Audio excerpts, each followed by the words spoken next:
Olá pessoal, finalmente aí chegamos aqui à nossa mais importante aula deste segundo módulo do curso de comandos e acionamentos elétricos com ênfase em análise de falhas de motores e de comandos em geral.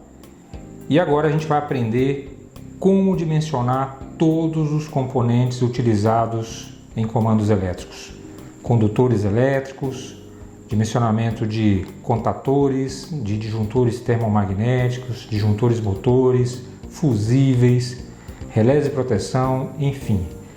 Nós vamos trabalhar com o dimensionamento e é provavelmente uma das aulas mais interessantes e aquela aula que te dá subsídio para realmente resolver os problemas e prestar consultoria e até ganhar dinheiro prestando essas consultorias.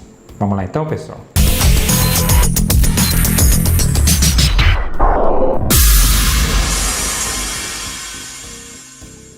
Como é de praxe aqui nas nossas estratégias didáticas, a gente vai colocar uma situação problema e em cima dessa situação problema a gente vai trabalhar com o dimensionamento. Isso traz um resultado bastante interessante. Então, pessoal, a situação problema é a seguinte: instalar uma bomba com um motor de indução trifásico de 10 cavalos para bombear a água do reservatório A para o reservatório B. E essa bomba ela deverá ser instalada às margens do reservatório A, que fica distante 200 metros do quadro geral de baixa tensão, de onde deverá ser retirada a alimentação para o quadro de comando e força da bomba e cuja tensão nominal de linha, ou seja, a tensão entre fases é 220 volts. Então a nossa missão é dimensionar esses condutores, tendo em vista essa distância de 200 metros. A gente vai calcular isso com base na queda máxima de tensão prevista por norma. A gente vai trabalhar com 5%. A gente vai dimensionar os contatores, os fusíveis, os disjuntores e todos os elementos térmicos deste comando. A gente está vendo aqui do lado direito da tela o circuito de força de uma partida direta, que vai ser a partida utilizada nessa bomba, e a gente tem ali todos os elementos que precisam ser dimensionados. A primeira empreitada vai ser dimensionar os condutores e que tipo de condutor a gente vai utilizar, se cobre ou se alumínio. E para fazer esse dimensionamento a gente vai ter que lançar mão aqui, usar uma premissa que é utilizar um fator de queda de tensão de no máximo 5%, porque se trata de uma carga indutiva. Para cargas resistivas a gente pode até considerar aí uma queda de 7%, mas para motores a queda máxima permissível é de 5%. Então 5% de 220 está 11 volts. A gente vai admitir no máximo uma queda de 11 volts ao longo desses 200 metros de comprimento. E para a gente fazer esse cálculo a gente vai ter que rever o que a gente aprendeu lá na interpretação de placas de motores. A gente já viu essa aula. Caso você precise, você pode voltar lá e rever quantas vezes necessário, mas a gente precisa de algumas informações aqui de placa para poder fazer o dimensionamento desses condutores e desses componentes para a proteção elétrica. Então a primeira informação que a gente precisa lá é o IP sobre N. Vamos anotar esse número, isso é importante para a gente dimensionar aqui os componentes de partida. A gente também vai precisar da corrente nominal, cuja fórmula matemática é essa aí que a gente está vendo e que a gente já viu. A gente não vai discutir isso nesse momento, porque já foi visto em aulas anteriores. A gente também vai precisar do fator de serviço desse motor, que no caso aqui é 1.15, trata-se de uma reserva de potência de 15% para ser utilizado em situações difíceis. Já falamos também sobre isso. E aqui estão algumas premissas, né? A corrente de projeto é a corrente nominal vezes o fator de serviço, portanto, a corrente de projeto para dimensionamento dos condutores e dos componentes de proteção elétrica, como disjuntores, fusíveis, relés de proteção, dentre outros, é uma corrente de 30,36 amperes. A corrente de partida desse cara, como se trata de uma partida direta, é calculada aí pela fórmula IP sobre N vezes IN, que dá uma corrente de 205,92 amperes. Ou seja, quando esse cara parte de forma direta, ele solicita da rede durante alguns segundos, provavelmente de 3 a 7 segundos, essa corrente de 205,92 amperes. Neste momento, a gente fala que o rotor está bloqueado. E o tempo máximo de rotor bloqueado deste motor é 7 segundos. E esse fusível ele não pode passar de 7 segundos sob pena de danificar o bobinado do motor e o próprio cabo. A gente também vai precisar dessa informação, a tensão de fechamento do motor, que é de 220 volts.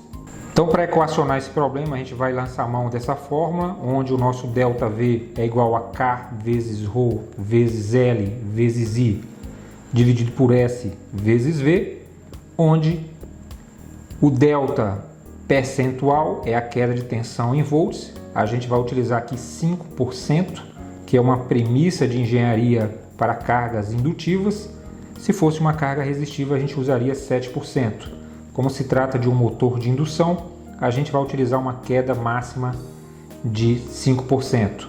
K é a constante em função do circuito, e como se trata de um circuito trifásico, a gente vai utilizar a constante 173,2, que tem relação aí com a raiz de 3. Se fosse um circuito bifásico ou monofásico, a gente utilizaria 200. O ρ, que é a constante do material aplicado aí para o alumínio, é de 0,029. O L é o comprimento do trecho entre os pontos analisado, aqui 200 metros. I é a corrente de projeto entre dois pontos de um determinado trecho. S é a seção inicial do condutor do trecho analisado. E V é a tensão nominal de linha do projeto. Aqui nessa tela a gente mostra, apenas para nível de informação aqui, uma tabela com o alfabeto grego, e do lado direito a gente tem uma tabela de resistividade de vários materiais aí, entre eles alumínio, antimônio, bronze, chumbo, cobre puro. A gente vê ali que o cobre puro ele tem o ρ de 0,016, a gente vai utilizar já já para fazer o dimensionamento do nosso cabo de cobre. E aqui a gente tem o desenvolvimento aí da nossa fórmula, onde a gente já tem aí os dados estratificados, onde a queda de tensão é de 5%, o K, o fator K é 173,2, o ρ, que é a resistividade do alumínio, é 0,029, o comprimento do trecho analisado é 200 metros, a corrente de projeto é de 30,36 amperes, a seção transversal do condutor é uma incógnita que a gente não sabe ainda, a gente vai já já encontrar ela através dessa fórmula, e a tensão de projeto é de 220 volts. Lembrando que trata-se da tensão de linha, sempre coloca aí a tensão de linha. Então, pessoal, equacionando aqui o problema, a gente tem 173,2 vezes 0,029 vezes 200 vezes 30,3 dividido por 11 vezes 220. Então o resultado final disso aí é uma seção transversal de 12,6 milímetros quadrados, arredondando aí para um condutor comercial, já que a gente não tem 12 ou 13, nem 14 e nem 15, a gente arredonda aí então para 16, que é o número mais próximo aí para cima. A gente sempre arredonda para cima e nunca para baixo, tá ok? Senão a gente vai impactar diretamente aí numa premissa de engenharia que é justamente ali o ΔV, que é a queda de tensão máxima admissível aí para esse trecho. Então a gente encontrou aqui um condutor de alumínio de 16 milímetros quadrados. O que a gente está comprovando e demonstrando matematicamente agora é que esses 16 milímetros eles têm capacidade de conduzir corrente da ordem de 30,36 amperes com uma queda de tensão máxima de 11 volts ao longo desse trecho de 200 metros que a gente colocou aqui no cálculo. Se você quiser uma queda menor ainda, em vez de 5%, você coloca 3 ou 2 ou 1. Quanto menor a queda que você colocar aqui, maior será a seção transversal. Só que aí você vai ter que fazer um trade-off, né, financeiro para ver se vale a pena realmente isso. Admite-se no máximo 5%. a partir daí para baixo é lucro. A mesma coisa será feita aí com o condutor de cobre, a diferença é que muda aqui o Rho. Em vez de 0.029, a gente usa 0.016. E o resultado é um cabo mais fino, né? Uma seção transversal menor, um trifólio aí de 10 milímetros quadrados aí para permitir a condução dessa corrente aí com uma queda máxima de tensão de 11 volts sobre 220. Aqui nessa tela você está vendo aí o trade-off dessa engenharia toda. Trade-off é a decisão que consiste na escolha de uma opção em detrimento de outra. Então nós temos aqui que se a gente utilizar cabos multiplexados de alumínio, que é o quadruplex 4 por 16 milímetros, com isolamento de 0,6 kV, a gente vai gastar R$2.000 nesse projeto. Se a gente utilizar cabo de cobre, a gente vai usar R$5.400. Então esse é o trade-off e a gente vai utilizar aqui, pelo método de avaliação, o cabo de alumínio. Só que o ponto de atenção é que esse cabo de alumínio tem que ser passado de forma aérea, através de postes, que trata-se de um quadruplex.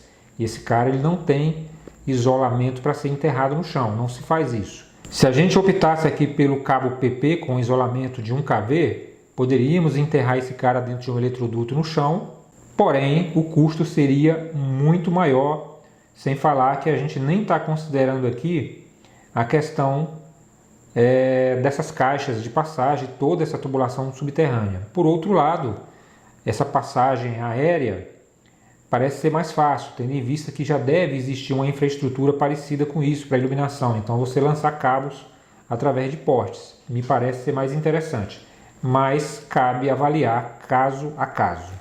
Lembrando que esse cabeamento é só entre o QGBT e o CCM até o quadro de comando local, as margens ali do reservatório, e não é o cabo que vai sair do quadro de comando para o motor. Isso aí nós vamos utilizar um cabo PP mais fino.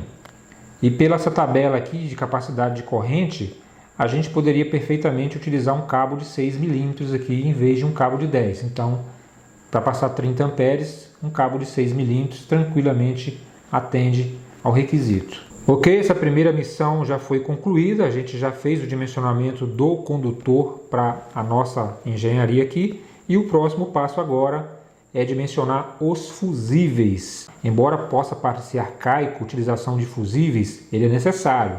Fusível tem as suas vantagens e não substitui o disjuntor, e nem o disjuntor substitui o fusível. A gente vai ter que colocar fusível aqui e vamos dimensionar esses caras.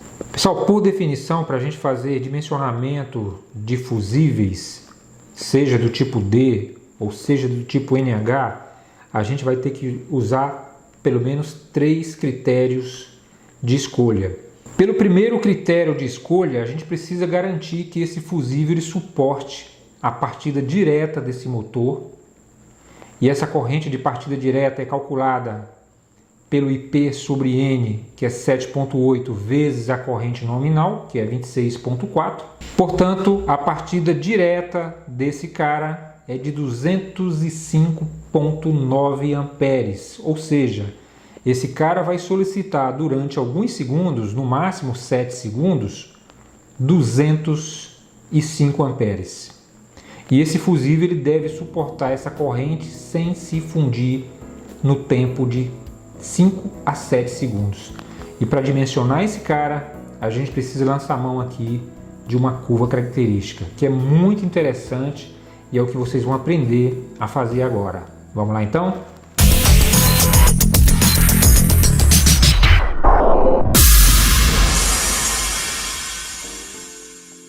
Pessoal, nós estamos vendo aqui na tela uma curva de tempo versus corrente para o fusível NH.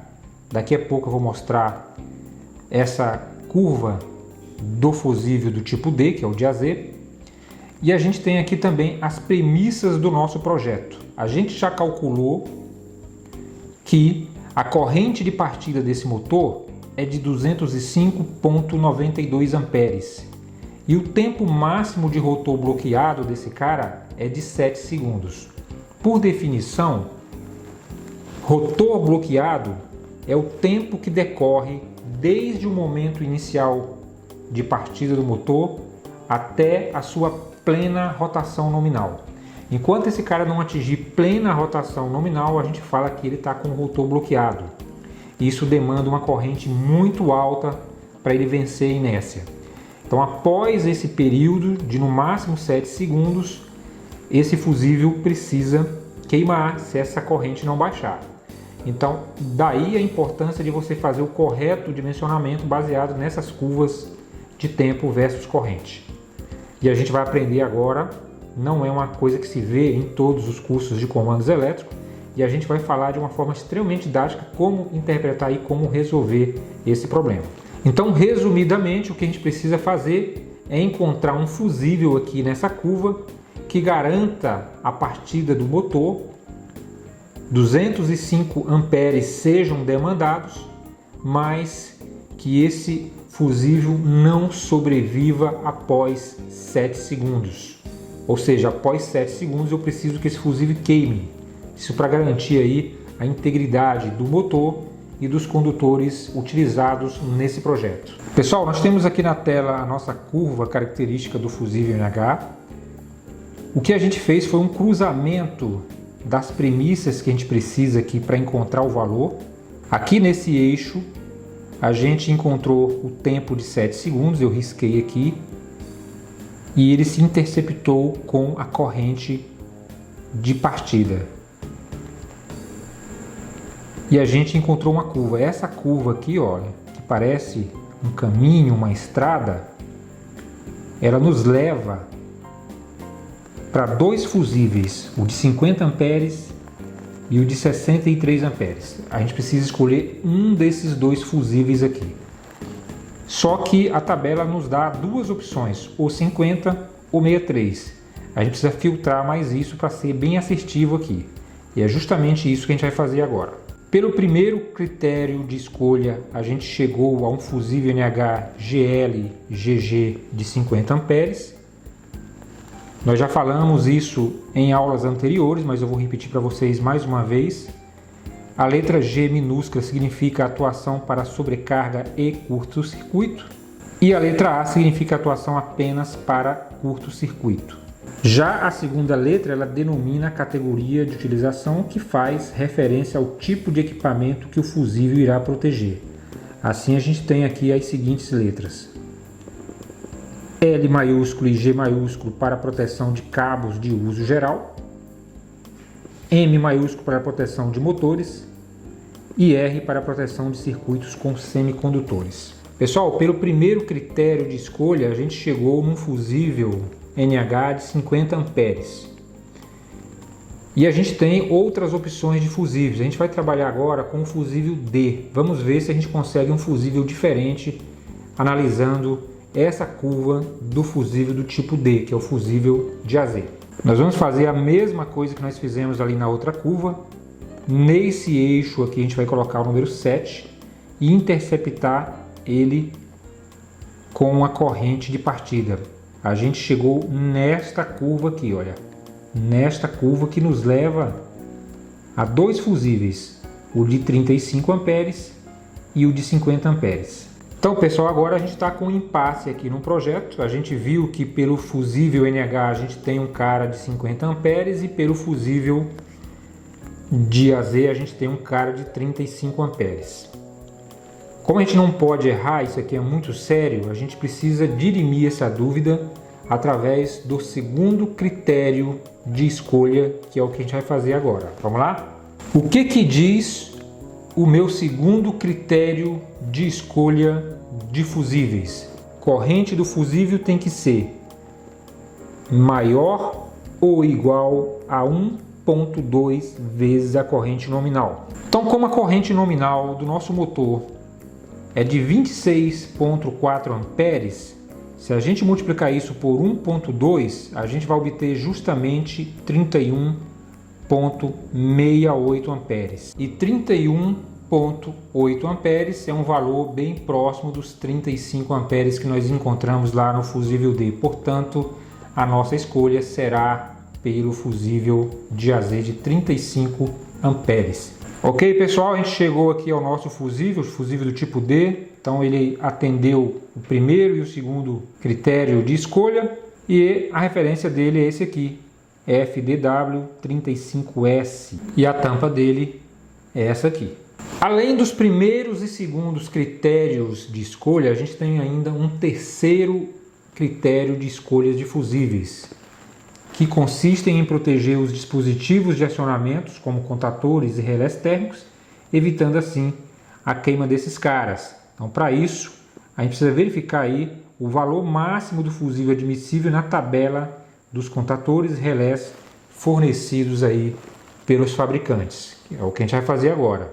Pessoal, agora a gente vai trabalhar aí com o dimensionamento de contatores. Também muito interessante esse assunto. E a gente precisa levar em consideração aqui 3 fatores. Primeiro, categoria de emprego do contator. Segundo, corrente de operação do contator. E terceiro, a tensão de comando desse contator. Vamos lá?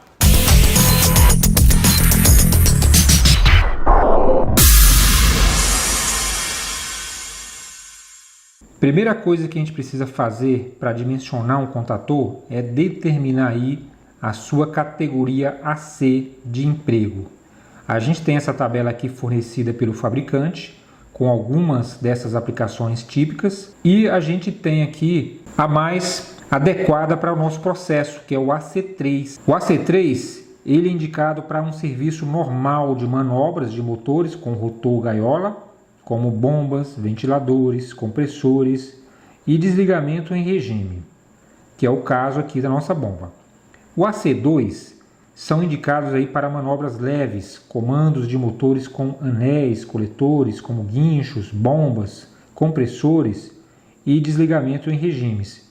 E você tem o AC1 aí, que são indicados aí para manobras leves, acionamentos aí com pouca carga indutiva e também para lâmpadas incandescentes e fluorescentes. Não é o nosso caso, portanto, a gente vai aqui para o AC3. Tem também o AC4 aqui, que são manobras mais pesadas, e outras manobras aqui com chaveamentos, mas a gente vai ficar aqui com o AC3. Tanto para dimensionar contatores quanto disjuntores ou relés de sobrecarga, a gente vai ter que recorrer aqui ao fator de serviço, pessoal, que é uma reserva de potência que os motores têm para serem utilizados aí em situações difíceis. Por definição, esses fatores são 1.0, ou seja, não tem fator de serviço nenhum, 1.15, que é o caso do nosso motor, e 1.25. Para você fazer o dimensionamento desses dispositivos de manobra e proteção, você tem sempre que multiplicar esse elemento multiplicador, que é o fator de serviço, pela corrente nominal de placa do motor. No nosso caso aqui, esse cálculo já foi feito e a gente encontrou aqui uma corrente de 30,36 amperes. Então a gente vai trabalhar em cima de uma corrente de 30,36 amperes. Então, olhando aqui para essa tabela fornecida pelo fabricante, a gente vai encontrar esse cara aqui de 32 amperes. Então a gente vai trabalhar com esse cara aqui, que tem uma corrente nominal de 32 amperes e a referência dele é CMW32 22 30 110.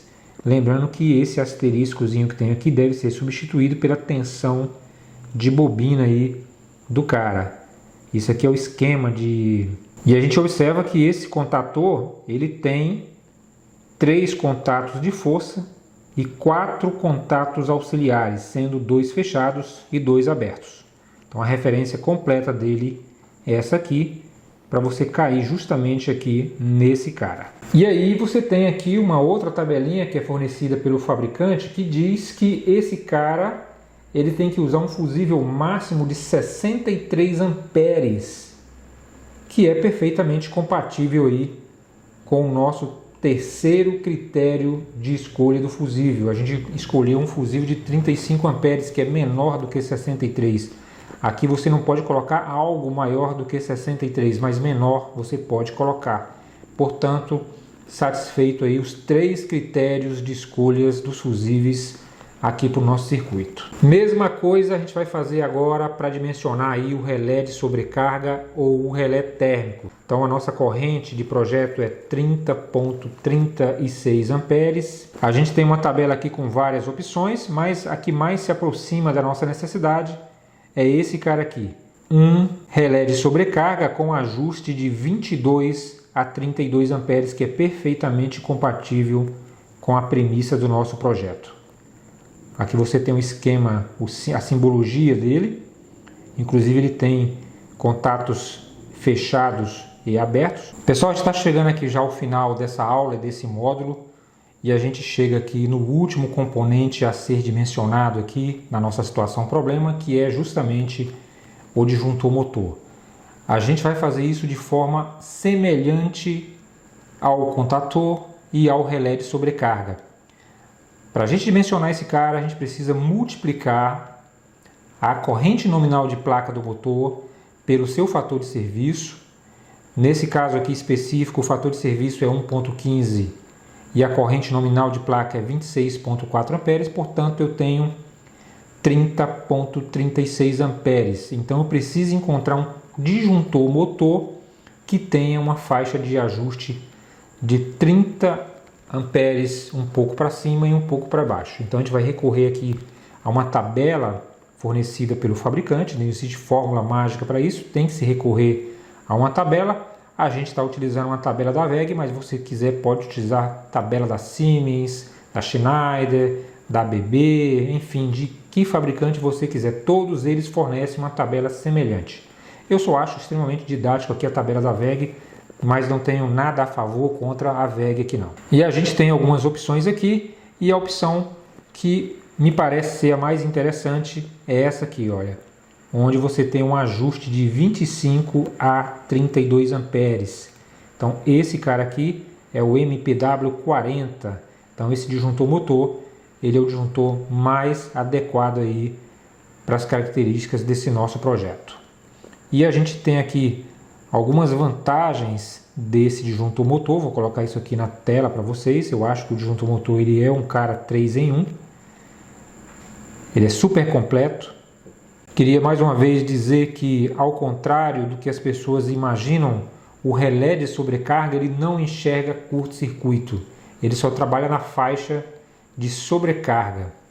Já o disjuntor motor, além de trabalhar dentro da faixa térmica para sobrecarga, ele também trabalha na faixa magnética para enxergar curto-circuito. Por isso ele é completaço.